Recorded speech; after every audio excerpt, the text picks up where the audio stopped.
Hare Krishna. We continue reading from Bhagavad Gita as it is, chapter 2, text 63. Krodhat bhavati sammoha, sammohat smriti vibramaha, smriti bramshad buddhi nasho, buddhi nashat pranashyati. From anger, complete delusion arises, and from delusion, bewilderment of memory.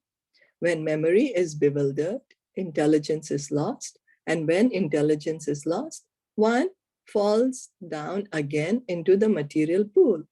So yesterday we heard, what is this lust, the material desire? Is because when we are contemplating the objects of the senses, what does that mean?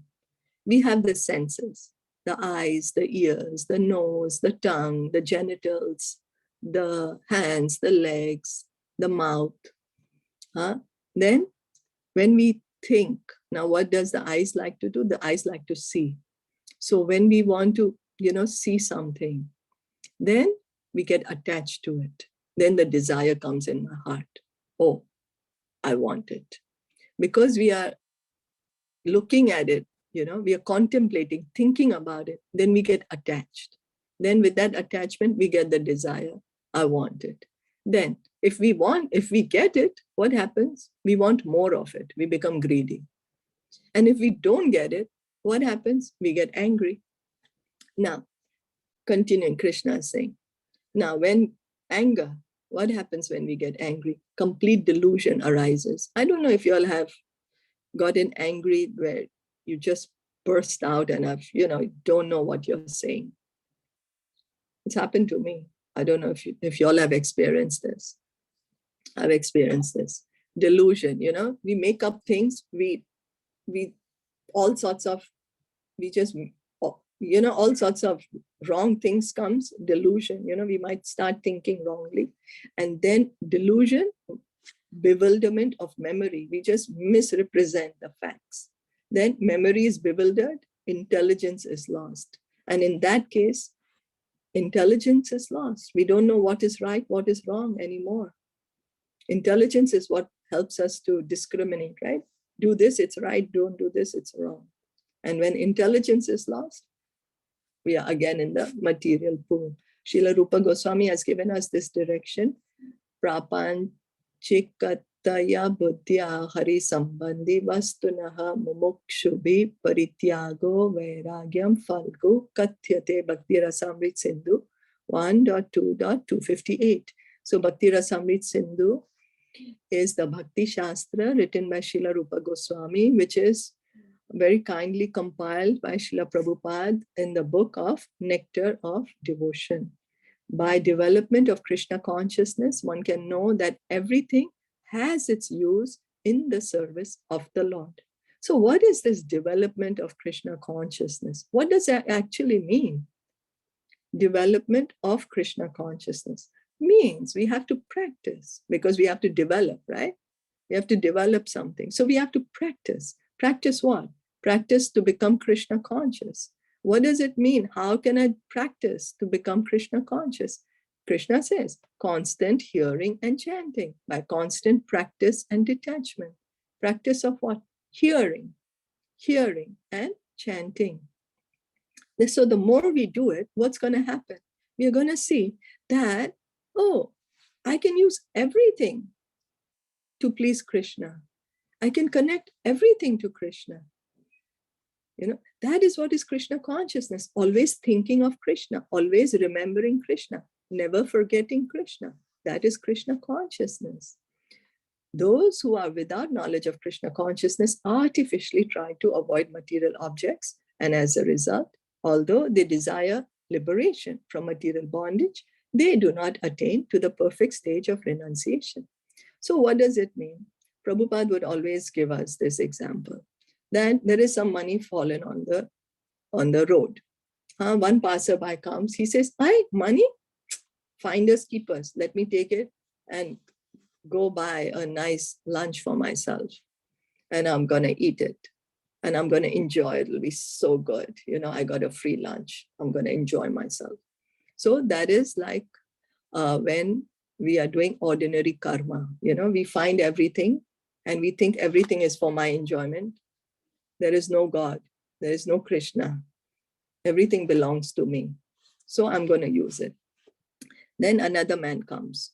He sees money. Money? Maya. No, I can't touch it. No, no, no, no, no. This is bad. I need to renounce. I'm a renunciate. Leaves the money there and goes on. The third person comes. He sees money. He says, some money is there. It's not mine. So it must be belonging to somebody. Otherwise, how did it come there? It didn't just automatically manifest magic, Nothing comes by magic, right? Everything has its origin. Everything has a cause. I might show you some magic. I might show you something, but that also has some cause, right? So this money is there. It must be belonging to, that cause is like it's belonging to somebody. That's why it's there. So then this person, he finds out who this money belongs to and he gives it to that person. So which is the best thing to do? One is like finders keepers. I find something, I'm going to use it for myself. I'm enjoying, Another person, no, it's bad. This is going to get me entangled. Maya, this is Maya. Let me get out of here. Another is, who is it belonging to? Let me find out who it belongs to and give it to that person. So the most intelligent and the most correct thing to do is to find out the third person. The third person is the most correct, because then he's giving it to the rightful owner. And that is real renunciation. That is real renunciation. That is not Falgu renunciation. What is Falgu renunciation? Falgu renunciation means artificial renunciation. It's also called Markatya renunciation, monkey renunciation. A monkey has sex so many times a day with his wife. Then suddenly he says, no sex, I'm going away. That's called monkey. But anyway, Falgu means imitation. So what is real renunciation? Everything belongs to Krishna. It's his. So engage everything in his service. Don't say, no, this is Maya, I cannot use it. Because in that way, we are still going to live in the material world. Why? Because we are thinking, I am renouncing. It didn't belong to you anyways. So how come you're renouncing? Does that make sense? You can give up something which belongs to you. But if it doesn't belong to you and you don't use it, are you actually renouncing it? Or you think you're renouncing? So a lot of people, a lot of us, we think we live in our minds. We create this big imagination of hodgepodge. I think I'm renounced because I didn't touch the money, but it didn't belong to you anyway. So how are you renounced? So this is what is being said here. On the other hand, why I spoke so much about it is because most of us are like that. It's very deep. Most of us. I'm renounced. I'm not going to touch this. But it didn't belong to you.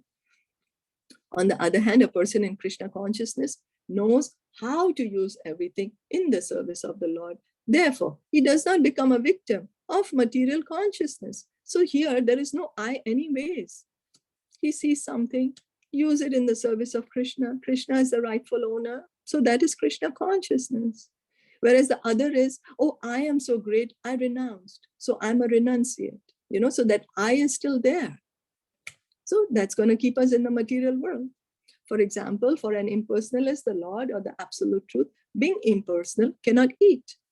Whereas an impersonalist tries to avoid good eatables. A devotee knows that Krishna is the supreme enjoyer and that he eats all that is offered to him in devotion.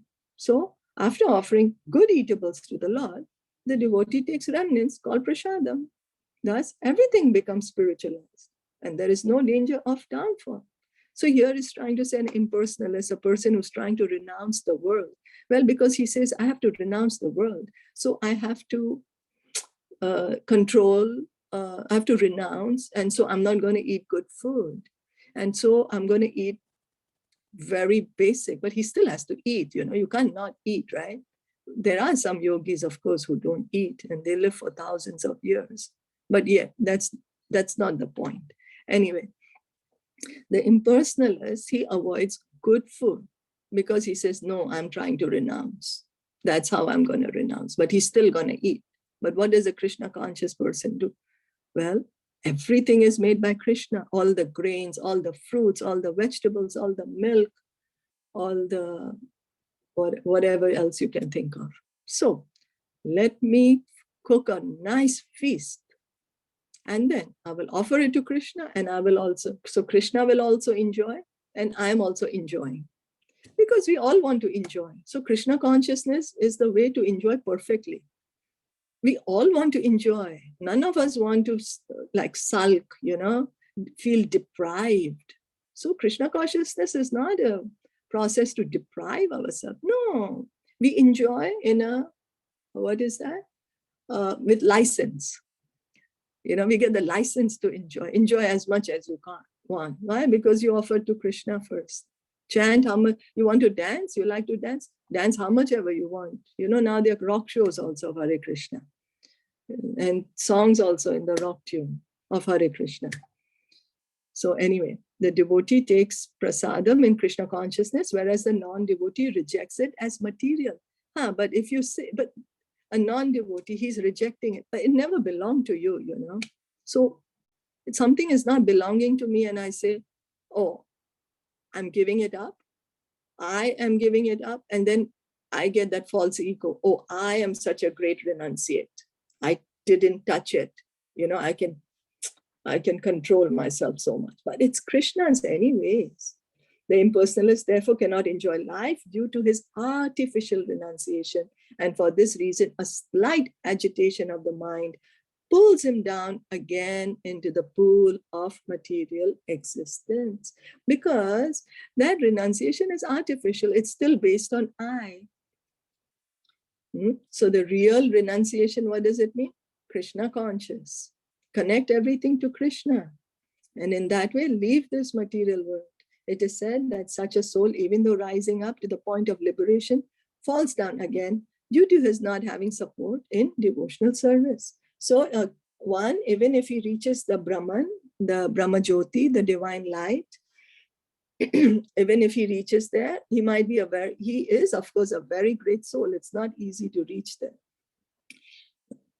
To reach the Brahman platform, very difficult. Very difficult. Krishna himself says in the Bhagavad Gita, out of millions of people who are trying to do it, hardly few can reach there, But what happens? So it's a very, so people might say, oh, it's so prestigious because such few people reach there. So I'm so prestigious. It's so difficult to reach there. But what happens? Even though somebody reaches that point of mukti, of liberation, of moksha, then comes down again. Why? Because not engaged in bhakti. Because bhakti is the nature of the soul. It's the natural activity of the soul. The soul has its own own characteristics. It's not that it doesn't have a characteristic. It's not that it's nothing. It has characteristics. It has its nature, and the nature of the soul is always to engage in bhakti. So that's why bhakti is eternal. Is that okay?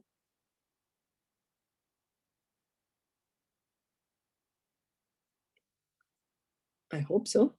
Well, we'll stop here for today. Srimad Bhagavad Gita ki jai, Srila Prabhupada ki jai, Gaur Premanande, Hari Bol, Hare